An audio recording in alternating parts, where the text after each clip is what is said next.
al doctor Miguel Gualoto Oñate, docente universitario. Se da el uso de la palabra al doctor Miguel Gualoto Oñate, docente universitario.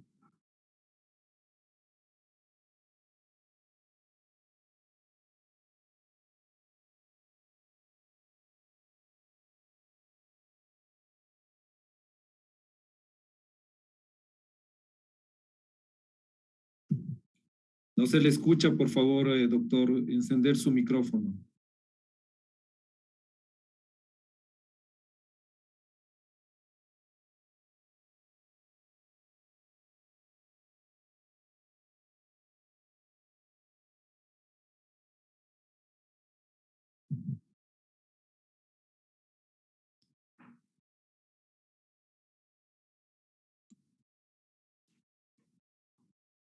Ahora sí me escuchan, muy buenas tardes. Sí, sí, doctor, bienvenido, por favor, continúe.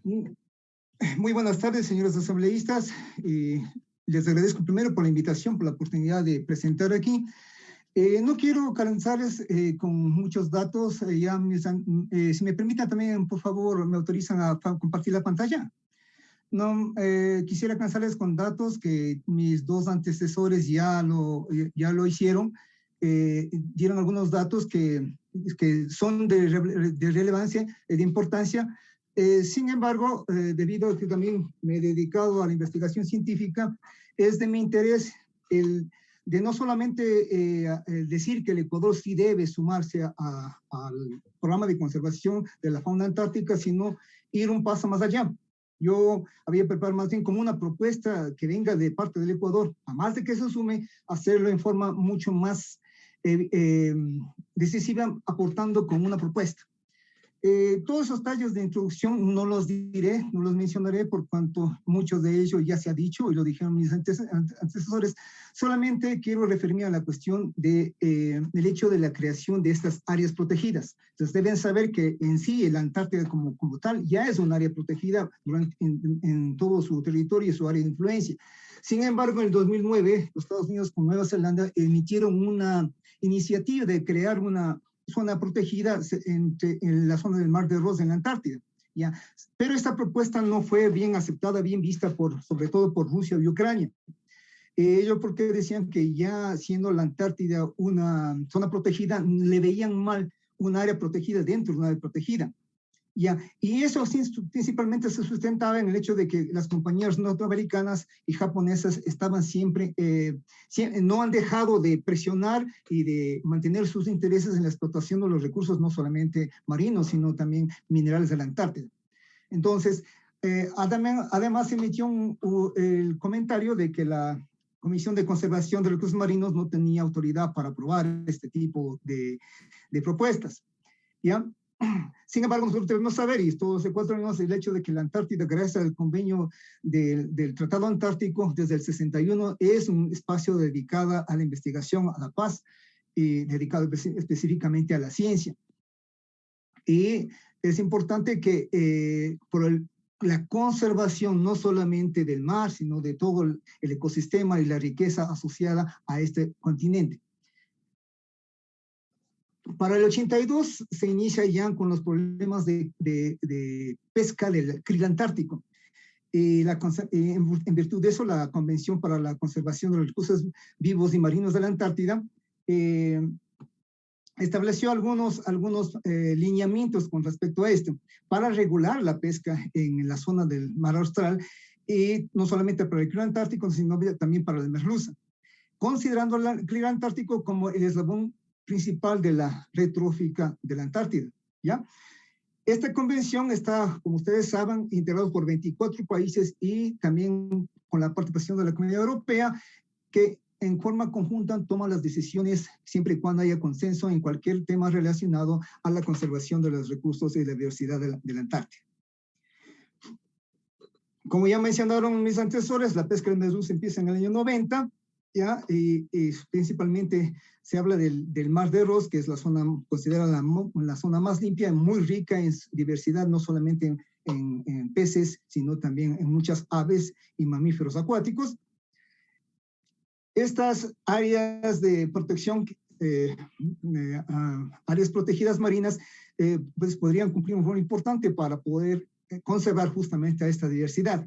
Sin embargo, en estas áreas protegidas no se prohíbe definitivamente la pesca y se permiten las pescas de determinadas especies bajo ciertas normativas, bajo ciertos requisitos, pensando siempre en la sustentabilidad. Pero al igual que mi antecesor, la doctora que me antecedió la palabra, como investigador, como científico, no considero que Ecuador deba promulgar, deba apoyar los programas de explotación y de pesca, aunque sea controlada de la Antártida, principalmente en lo que tiene que ver al krill.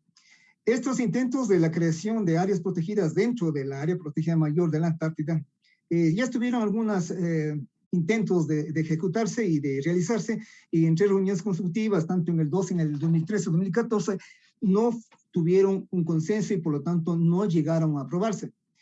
Entonces, en tal virtud, como investigador y preocupado por el hecho de la conservación de la Antártida y sugiriendo de que Ecuador ratifique ese programa de conservación, de la conservación, también sería prudente que Ecuador no solamente se sume, sino que proponga a la Convención de la Conservación de los Recursos Marinos de la Antártida la prohibición de la pesca del krill antártico. No, y no hablo de la pesca de otras especies, hablo específicamente de la prohibición del krill antártico, porque constituye justamente la base de toda la cadena alimenticia. ¿Ya? Para desarrollar esta propuesta, evidentemente tienen que ingresar, tiene que haber una sustentación de carácter científico-técnico con la participación del Instituto Antártico, de Fundemar, del INOCAR, de la Academia Nacional, del Ministerio de Defensa, del Ministerio de Relaciones Exteriores. O sea, esto debe ser una tarea, un proyecto nacional. Esa propuesta debe contener los siguientes componentes: los mecanismos de implementación, los fundamentos legales y jurídicos, la justificación científico-técnica, el organismo de control que debería verificar que esto se cumpla y los plazos de ejecución. El segundo componente de la propuesta sería realizar los contactos diplomáticos, científicos, políticos necesarios para obtener el apoyo a la propuesta, porque para poder presentar cualquier propuesta al Programa Antártico Internacional se debe hacer un lobby previo para que estas propuestas sean discutidas en la base y se someta a votación y garantizar tener éxito. Tercero, designar al personal técnico-científico que llevaría a cabo las negociaciones y la presentación de la propuesta técnica en la próxima reunión del Tratado Antártico. Cuarto, definir los aspectos de interés geoestratégicos del Ecuador en la Antártida y su relación con la propuesta. Más adelante voy a decir cuáles serían esos intereses estratégicos, a más de los que ya mencionaron mis dos antecesores. Quinto, cualquier propuesta que se hace a nivel internacional, sobre todo a nivel de la Antártida, tiene que venir respaldada por un programa de investigación de parte del país que propone. Esto es, debe haber un programa de investigación antártica con financiamiento estatal, que no depende del gobierno de turno, sino que esté configurado dentro del presupuesto anual. Solo así puede ser Ecuador realmente un país que toma decisiones y que incide sobre el Programa Antártico Mundial y por lo tanto sobre los destinos de lo que se está hablando del planeta y la lucha contra el cambio climático. ¿En qué se sustenta esta propuesta? Primero, el krill antártico como la base de la cadena alimenticia de los mares, ¿ya? Y que permite la sobrevivencia de todas las especies de la pirámide alimenticia. La sobreexplotación de este recurso, el krill antártico, podría en riesgo toda la biodiversidad de la Antártida. Y sumándonos a un punto que mencionaba la doctora, el hecho de que solamente el krill absorbe 12 millones de toneladas de carbono anualmente. Esto significa que es una buena reserva de carbono, evita los problemas del cambio climático. Según la revista Nature Communications, el krill no solamente está participando en este ciclo del carbono, sino que también participa en los procesos físico-químicos, en la química oceana a nivel global. O sea, eso no se limita solamente a la Antártida, sino que es a nivel mundial. La regulación que se dijo que se había establecido para la pesquería, incluyendo el krill, lamentablemente no prevé el hecho de que muchas empresas, muchos barcos ingresan a las zonas donde se están de crecimiento del krill. Y peor aún, no se toma en cuenta el hecho del aporte que está haciendo a la química del océano. Pese a que apenas el 0.5% del krill disponible están siendo en teoría sometidos a pesca, y eso más adultos, pero no existe garantía de que el momento que se pesque a los adultos también se pesquen larvas.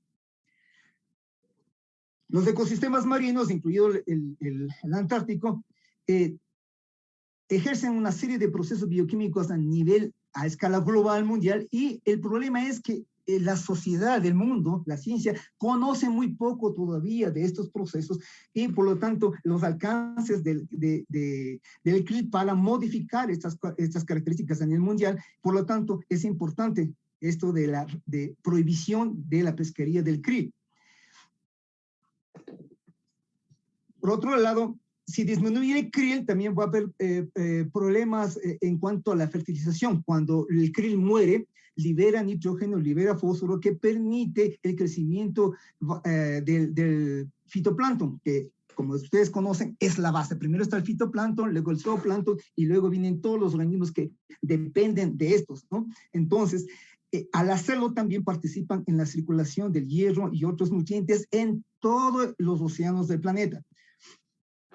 Entonces, estas medidas tomadas que existen ahorita para la causa del krill no garantizan, como les decía, de que con el cierre de las tecnologías no se atrape a las larvas y no se termine pescando conjuntamente con las adultas a las larvas. Aquí he puesto unas fotografías del proceso que se observa, sobre todo bancos en el año 2014, en la segunda expedición que participé, justamente barcos chinos que estaban pescando krill en la bahía, frente a nuestra estación, frente a la estación Arturo Prat. Hay algo que hay que considerar. La doctora mencionó del asunto de las ballenas jorobadas que visitan nuestras playas. Estas se alimentan en la Antártida. Si estas no tienen dónde alimentarse, nosotros veremos en el poco tiempo la ausencia de ellas. Ya no vendrán a aparearse en nuestras costas, ¿ya? Entonces, tanto la amamantada como la alimentación lo hacen en la Antártida. Entonces, todo este flujo, estos procesos migratorios se detendrían rápidamente si es que la cantidad de krill en la Antártida disminuye. Esta llevaría a una pérdida de diversidad bastante grande, y no solamente en la Antártida, sino también en sitios distantes como el Ecuador, entre comillas distantes. ¿Por qué? Existe una relación directa entre las corrientes frías que llegan hasta nuestra costa procedentes de la Antártida. Ustedes saben que las corrientes de los mares fríos son los más ricos. ¿De dónde viene esa corriente? ¿De dónde viene esa diversidad? Justamente desde la Antártida. No quisiéramos de que de aquí en poco tiempo la Unión Internacional de la Conservación de la Naturaleza declare al krill como una especie en peligro de extinción en el libro rojo, ¿ya? Entonces, consolidando lo que acabo de decir, la disminución de la población del krill en los ecosistemas oceánicos puede tener efectos a gran alcance en los ecosistemas oceánicos. Esto es, ya no se limitaría solamente al proceso antártico, a la zona antártica. Ya. Entonces, si tenemos comprendemos la relación Antártida-Galápagos a través de la corriente fría de Humboldt, debemos saber de que la exterminación del krill significa perder nuestra propia riqueza ecológica, de la cual mencionó ya el primer panelista que habló de Ecuador como un país pesquero, ¿ya? Y aquí le presento justamente, miren las corrientes, la que circula al continente antártico, y la corriente fría que se origina ahí y que llega hasta nuestras costas y se dirige hacia Galápagos. En conclusión, es importante que Ecuador no solamente se adhiera a este convenio, sino que presente propuestas de interés global, que contribuyan no solamente a decir que estamos aquí, sino al prestigio y al posicionamiento geopolítico del Ecuador en el contexto de las zonas antárticas. Esto es, no solamente estamos porque somos parte o porque tenemos estación científica, sino que además de ser investigación científica, proponemos cosas. También hay el interés económico ambiental para el propio Ecuador. La conservación del krill va a garantizar nuestra propia riqueza acá en el mar territorial ecuatoriano. Entonces, una propuesta de este tipo viene a ser un aporte del Ecuador a la conservación de la diversidad global y la lucha contra los efectos del cambio climático.